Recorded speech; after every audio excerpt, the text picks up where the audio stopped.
அன்பார்ந்த இறைமக்களே, கிறிஸ்துவின் மறுப ஜபக்குழியின் வாயிலாக இன்று உங்களை சந்திப்பதில் நான் பெரும் மகிழ்ச்சி அடைகிறேன். மக்களை, சந்தோஷமாக இருக்கீங்களா? நிறைவாக இருக்கீங்களா? மகிழ்ச்சியாக இருக்கீங்களா? மன அமைதியாக இருக்கீங்களா? மக்களே, ஒவ்வொரு நாளும் இறை செய்தி பார்க்குறீங்களா? இறை வார்த்தை வாசிக்கிறீங்களா? அப்படி வாசிப்பவர்களும் கேட்பவர்களாமல் இருந்தால் நீங்கள் தான் பேர் பெற்றவர்கள் இல்லையா? Praise the Lord. ஏனென்றால் ஒவ்வொரு நாளும் நாம் இறை வார்த்தை வாசிக்க வேண்டும். அதுதான் உயிருள்ள மன்னா.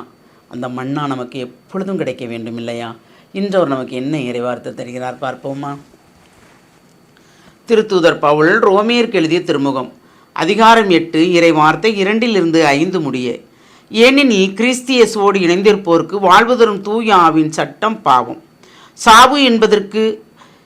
சாவு என்பவற்றுக்கு உள்ளாக்கும் சட்டத்தின்றி என்னை விடுத்து விட்டது. ஊனியல்பின் காரணமாய் வலுவிற்றிருந்த திருச்சட்டம் செய்ய முடியாத ஒன்றை கடவுள் செய்தார்.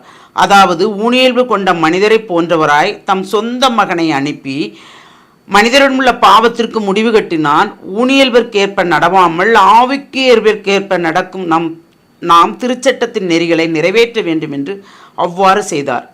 ஏனெனில் ஊனியல்பிற்கேற்ப வாழ்வோரின் நாட்டமெல்லாம் அந்த இயல்புக்கு உரியவற்றின் மீதே இருக்கும். ஆனால் ஆவிக்குரிய இயல்புக்கேற்ப வாழ்வோரின் நாட்டம் ஆவிக்கு உரியவற்றின் மீதே இருக்கும். Praise the Lord. ஊனியல்பு எது? உலக இச்சை இல்லையா? கண்கள் காண்பவற்றை எல்லாம் இச்சை. கண்கள் இச்சைக்குரியதானே, காண்பவை அனைத்தும் தனக்குரியது என்று நினைக்கிறது. எல்லா கண்களும் அல்ல இல்லையா? தூய்மையான கண்களும் இருக்கு. அப்போ பாவத்தின் மொத்த உருவமாக நாம் இருந்த நம்மளை இயேசு கிறிஸ்துவை தந்து அந்த ஊனியல்பின் மூலமாக நமக்கு ஏற்பட்ட அனைத்து பாவங்களையும் எடுத்து அப்புறப்படுத்தி தூயாவை பெற்றுக்கொள்ளும் வரத்தை நமக்கு தந்திருக்கிறார். தூயாவி பெற்றுக்கொண்டவர்கள் தீமைக்குரிய செயல்பாடு எதுவும் செய்வதில்லை, இச்சைக்குரிய காரியங்கள் எதுவும் நடப்பதில்லை இல்லையா?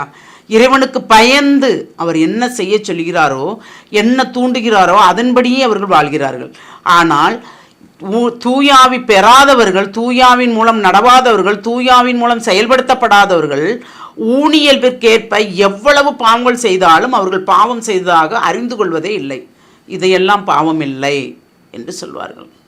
ஆனால் நாம் எப்படி இருக்கிறோம்? இயேசு தந்தை தம் மகனை அனுப்பி நம்முடைய பாவங்களுக்கு, ஊனியல்பு கொண்ட மனிதருடைய பாவங்களுக்காக அவரை முழுமையாக கையளித்தார். அப்படி கையளித்ததன் மூலமாக தான் நாம் விடுதலை பெற்றோம்.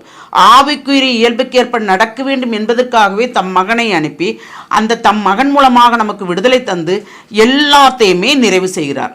அந்த நிறைவு தான் தூயாவின் மூலமாக நாம் பெற்றுக்கொண்டது. ஆனால் நாம் ஆவிக்குரிய இயல்புக்கேற்ப வாழ்வோரின் நாட்டம் ஆவிக்குரியவற்றின் மீதே இருக்கும். நாம் ஆவிக்குரியவற்றை பெற்றுக்கொண்டோம் என்றால், ஆவியானவர் நம்மளை வழிநடத்துகிறார் என்றால், தூயாவின் வல்லமை கொண்டு நாம் வாழ்கிறோம் என்றால், தூயாவின் அருட்கொடைகள் நம்மிடம் இருக்கிறது என்றால், நம்முடைய சொல், செயல், சிந்தனை அனைத்துமே பிறருக்கு முன்மாதிரியாக இருக்கும். ஆம், இவர்கள் இறை மக்கள், இவர்கள் இறைவனை சார்ந்தவர்கள் என்ற ஒரு நம்பிக்கையை நமக்கு கொடுக்கும். நாம் எந்த நம்பிக்கையில் வாழ்கிறோம்? இறைவனுடைய நம்பிக்கையில் வாழ்கிறதம்மா? நாம் என்ற அகங்காரத்தின் நம்பிக்கையில் வாழ்கிறோமா? நாம் என்றால் என்ன நடக்கும், இறைவன் என்றால் என்ன நடக்கும் நமக்கு தெரியும் எல்லாமே. ஆனால் நாம் மொத்தமாக விழுந்த பிறகுதான் இறைவனை தேடி ஓடுகிறோம் இல்லையா?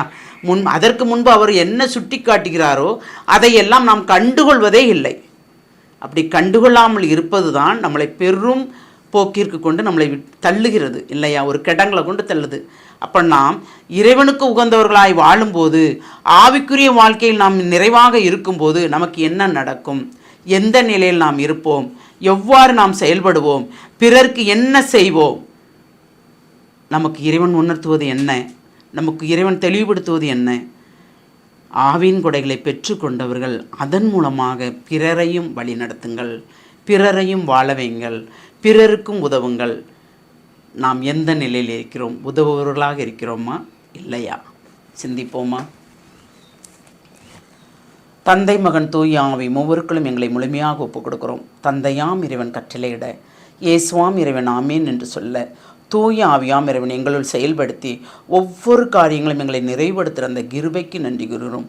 தூய ஆவியை பெற்றுக்கொண்ட ஒவ்வொருவரும் அதன் மூலமாக பிறரையும் வாழ வைப்பதற்குண்டான ஆற்றலை தந்த இறைவா, உமக்கு கோடான கோடி நன்றி கூறுகிறோம். நீர்தாமே எங்களை நிறைவாக வழிநடத்தவும் எங்களை வாழ வைக்கவும் ஒவ்வொரு நொடிப்பொழுதிலும் எங்களை நிறைவுபடுத்துகிற அந்த கிருபைக்கு நன்றி கூறுகிறோம். தந்தையாம் இறைவனே, உமக்கு கோடான கோடி நன்றி கூறி எங்களை முழுமையாக உம்முடைய இரக்கத்துக்குள் ஒப்புக் கொடுக்கிறோம்.